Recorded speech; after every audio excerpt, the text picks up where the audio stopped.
Quick disclaimer before we begin. Pretty much everything I say here can be subjective and can also be proven wrong, so if you have something to say about anything I say in this video, please comment down below and I'll happily have a discussion with you. Thank you. I started this game on the 2nd of May, of currently the year that I'm recording this. And I'd say that since I've been playing, pretty much since the game released, I have a pretty good perspective on how some things work. That includes teams. How is it so hard to make good teams? I have seen people who are several weeks ahead of me in progress, have more units than me, and yet they don't have any sense when it comes to making sure that their team survives. Not only do they have a ton of resources, there is tons of guides and just common fucking sense that you can use to make sure your team doesn't die to the fucking Doomsday Beast. Yes, people die to Doomsday Beast. The tutorial boss, with several 5 stars that can only preserve your team, not only that, but destroy the boss's health entirely. You have so much offered to you by resources in the game and resources outside it that can make your account better in a matter of seconds. Yet people decide to fight a max level boss and have level 50s and 60s on their team when the boss is level 80, and somehow wondering why their units are dying. This is day 1 shit. They teach you this at the start of the game. You're stupid. Okay, you can see I'm a little passionate about this. If you are one of the people struggling, some way, somehow, doesn't matter, I'm here to save the day. Because I, for one, know very good methods to making sure you don't fucking die. These methods include character classes, class uses, team comp, and more. So if you're struggling, which we all struggle, or somehow are still unable to do this since day 1, then I think it's time to change that. If you enjoy what you see here, please like and subscribe so you can see more videos like this. Now let's get into it.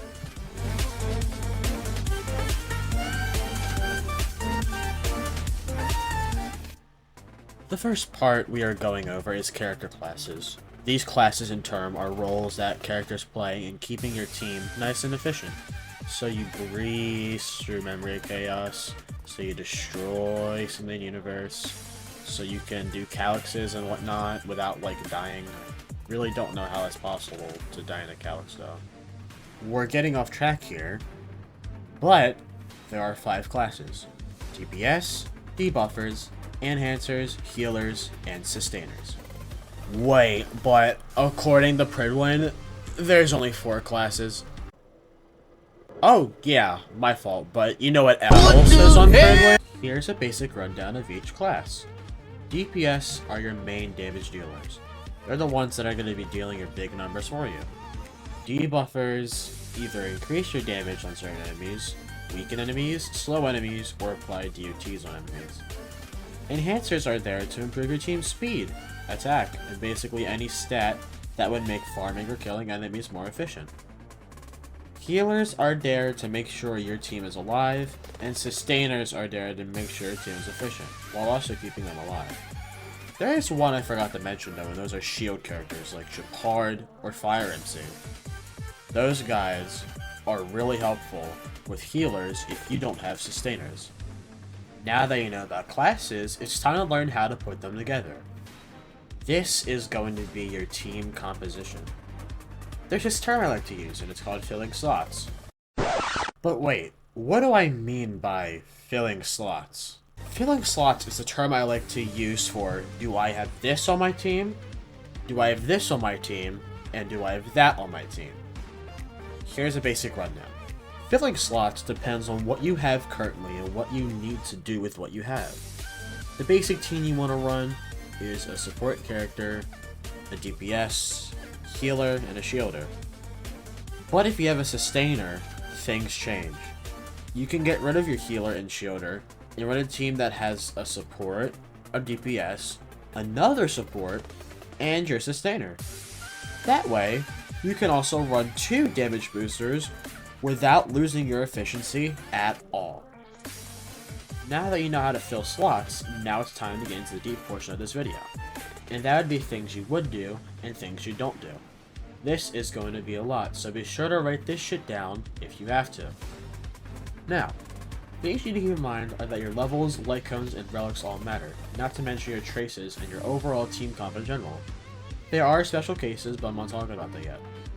My current point is stuff like this.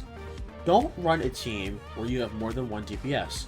This is going to be bad for your skill points. Your 2 damage dealers are going to be stealing all your skill points by sucking them up by using their best skill, which is probably their E-spec. Plus, you're going to have to boost 2 units at once, and that's just not efficient. Don't run under-level characters either, with characters that are at the max level they can be. It just doesn't work. It makes things harder for you. They're going to be dying all the time.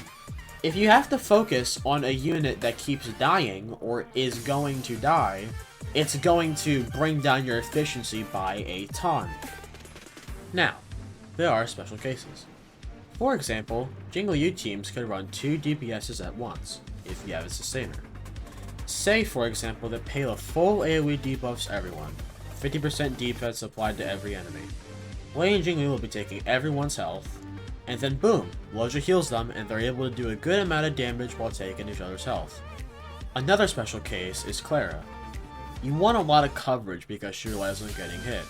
So you're going to want to put a lot of healers on the team, maybe even a shield character, obviously a sustainer if you have them, or you can just put all of them on there. But you also want like damage boosters so that when she gets hit she could do a lot of damage on her counterattack. Stuff like that, you got to keep that in mind. This, in summary, are the special cases. Now, there is something that you want to keep in mind. If you're pumping out big numbers and you're not dying that much and you have kind of like a strange looking team in these terms, run the team. You might find something better later, but if you find your team to be running through the game very efficiently, then keep using that team. Best case scenario, you might not even need to change that team at all. One example of running a strange team was me in Planar Infinite running Welt instead of Japard. Welt was able to do a secondary source of damage while also slowing the enemy. So since they barely had time to attack, I didn't need coverage, so all I needed on my team was my damage booster, my DPS, Welt, and Lynx. These are obviously just examples, but I think it gets my point across pretty well. Now, if you made it this far without skipping, it means you now have the necessary knowledge in building a team. You now know how to pair units together based on their uses and their abilities. Thank you for making it this far. Quick note before I end the video, I mean no hate to anybody. Look, I mean no hate to Prison, obviously, it was just a joke. Still, it's a pretty weird right for Clara down here, like what the fuck. It was just entertainment to make the video funnier, and if you didn't like it, then sorry, guess it isn't your type of humor.